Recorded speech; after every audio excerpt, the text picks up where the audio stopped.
Hello everyone, welcome to my channel. My name is Margaret Jones and I am a life coach. Today I want us to talk about creating a sacred space, especially within your home or in any location. But I feel, this is more to do with somewhere that is more an indoor space to you. And if even it's not an indoor space, you can still create a sacred space. But my focus today is about like your home in particular, or whether you want to do it in your office. So what is a sacred space? A sacred space is a space that you create and you put a lot of your energy into that space and you create it in a way that it becomes sacred to you.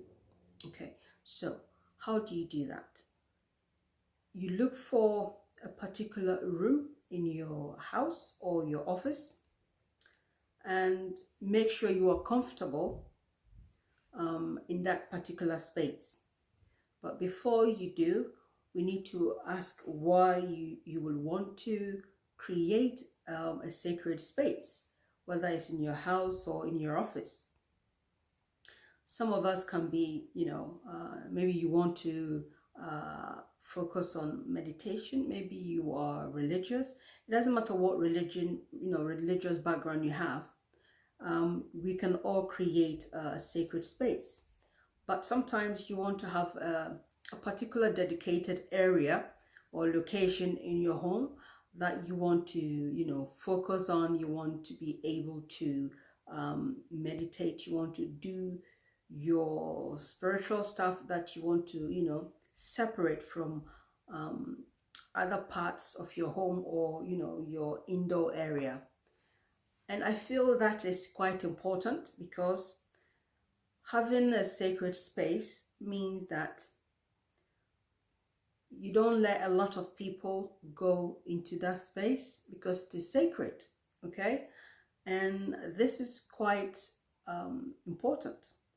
I have my own sacred space and I have two sacred spaces actually. But you can do this in two different ways. And one is actually demarcating the space, as in maybe you can actually create an altar, okay, after you have decided why you want to have a sacred space in your home or in your office. Sometimes you need a quiet time, sometimes you need to reflect on things, sometimes you need to connect with source, okay? And doing that in spaces that you are not totally familiar with, or if it's noisy or so many energies around, sometimes you can't even hear yourself, you can't hear the universe speaking to you either. So having a sacred space is very, very important. And yes, you choose a location in your home or your office, as I was saying, and you decide in that particular, whether it is a corner, whether it is a chair, wherever it is, okay, you can create that space where you know that a lot of people cannot go there, and you make sure it is more private, okay? So that's how you make the space sacred. And what you can do is to, as I said, you can clearly demarcate the area by creating an altar, or you don't have to create an altar. That's the second one. But you may choose to do your activities, your spiritual activities there. And so that's the second part. But the first one, or the main thing that I'm talking about, is creating like an altar, okay? And an altar could be anything. Anything could be images, okay, of whatever means a lot to you, okay? It could be a religious figure that you want to put, put the photograph there. It could be anything.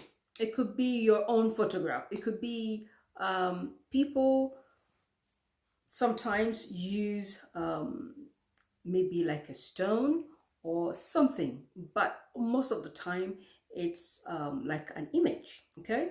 And of course you can have an image of anyone, anybody that you feel you can connect to. And this is not worshiping. It's not about worshiping an idol or doing anything negative. You are creating the space to make it sacred as possible. And the best way you can do that is to magnify the energy of this space. Okay? And how do you do that? The best thing you can do is to use the space for things which are limited. Okay? Especially if you want to meditate, if you want to say a prayer, if you want to, like I said, connect with source. But you have to choose that particular location, whether it's a corner, because I'm looking at, as I'm talking to I'm looking at my sacred space, because my sacred space is within this area, and I have two spaces. This is my sofa, it's one of my sacred space, and then I have my other sacred space, and which I always I have personal items that I have made it like, it's almost like an altar, but it's not an altar that I go and worship anyone there. No. If I want to connect with myself, I always go to my sacred space, and I stay there and I stand there and I absorb the energy. And I feel, you can also do this by perhaps, lighting candles, lighting incense, and to clear the energy, to clear the space. All this does help. Okay, you magnify the energy. Or you can have a dedicated room, specifically for your sacred space. Okay, and I can assure you, the more you use this particular space or room, especially if it's a room, you use that particular room or this space for things that mean a lot to you, especially if you want to connect with religious bodies or connect with the universe. Believe me, the energy in that space becomes amplified. You don't let people go there often, and if even people go there, depending on what you use that space for, when someone enters that room, they can feel the energy, the presence within that space.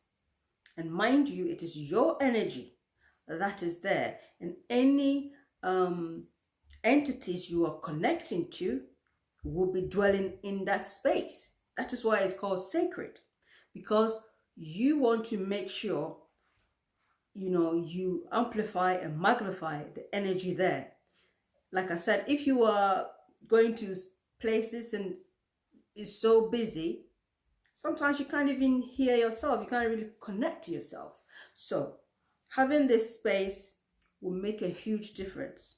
Okay, because I have been to places where I have seen other people having dedicated spaces, and I can feel the energy there. I can feel the energy that dwells in that, whether it's a room or whether it's a corner, but there's always something that looks like it's always decorated. That is how you know it's a sacred space, because if it's not decorated, it doesn't even remind you that it's a sacred space. Okay. And yes, the best way to also, another way to magnify the energy of your sacred space is to make sure you always keep it clean, always keep it tidy. You can use sage to burn, clear the space, the energy. in the area, and also literally wiping, lifting everything up, cleaning it, dusting. Because if you don't clean it and it's collecting dust, believe me, that energy will be going into whatever you are thinking, whatever you are doing. It's in your home. And because that place or that space is charged, okay, it is charged. Believe me, I have felt it in spaces that I have been to.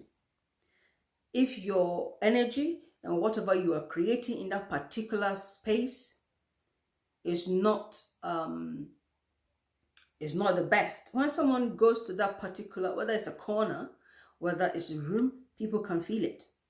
Okay? But to make sure you don't attract any unwanted energies and entities to your sacred space, always make sure you clean it.